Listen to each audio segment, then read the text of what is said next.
Continue our discussion of Mark's Gospel and some of the background information, we have to address the question of the so-called messianic secret.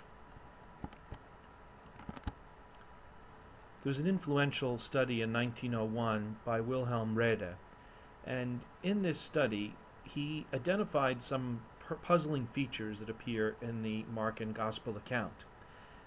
We'll look at those features in just a moment. But the issue really revolves around the question of the secrecy of Jesus' identity, the primary piece of evidence being the fact that Jesus commands people to silence about his identity. And Reda, in 1901, proposed a solution to this question of secrecy, suggesting that it was a literary device to explain why Jesus himself never appeared in his own ministry to have claimed the status of Messiah. And so he's going to suggest this is in effect sort of a theological rewrite of what Jesus did in his own ministry.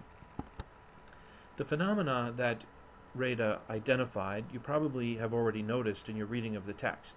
So first of all, as we said, on a number of occasions, Jesus will order people not to tell anyone what he's done or anything about him or his identity. He does give some private instructions to his own disciples, but seems to want to keep his identity as Messiah from the general public. We also have other related phenomena in the Gospel. We have the fact that those closest to Jesus, including family members and his disciples, consistently misunderstand his identity. In fact, they can be a little bit annoying for the reader or listener as they are so stubborn in their misunderstanding. And they go so far as really to abandon Jesus entirely when the moment of the Passion comes. On the other side, from his friends and family members, we have his opponents who have really an irrational opposition to Jesus. It begins very early on in the Gospel when there doesn't seem to be any real cause for their opposition. So again, on both sides, both those who are well disposed to Jesus and those who oppose him, there is this puzzling extremity of misunderstanding and opposition. Ironically, on the other side, those who you would expect to be evil, like unclean spirits, do identify Jesus correctly, seem to understand his identity better than in fact Jesus' own friends and disciples. So for example, we have Jesus asking Peter about who he is, or actually the disciples. Peter's response, remember in chapter 8, is that you are the Messiah, and then Jesus warns him not to tell anyone about it.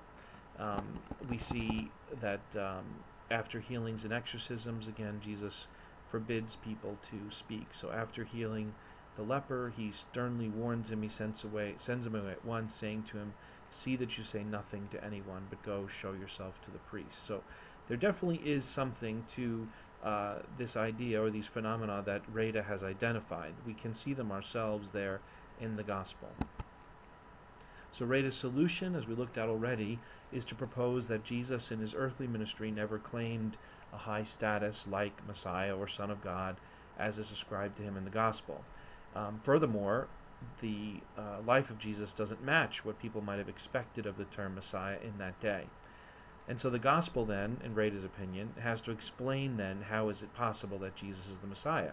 Presumably people might remember that he didn't say that and object if the Gospel were to identify him in this way. So Reda supposes that there is a theological rewrite that goes on here in order to make the claim for Jesus' identity as Messiah after his death and resurrection. There are significant problems with Reda's thesis, however.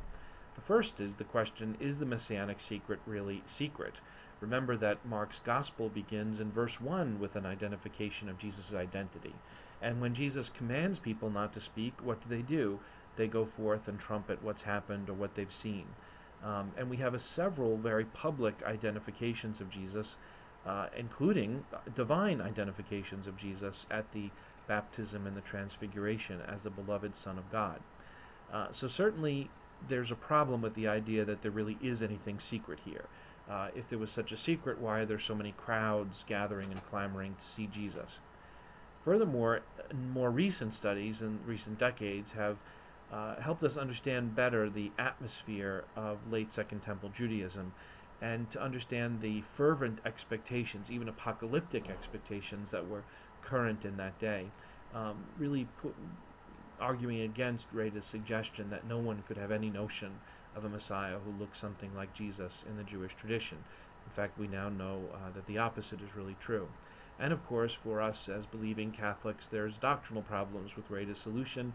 For us, the gospel is the revelation of the truth of Jesus' identity, not an attempt to lie or cover up the truth of his identity or propose some false identity. So we know even doctrinally that this thesis can't in fact be correct, but we don't have to rely on doctrine for that. We can look also at these objections on the basis of evidence.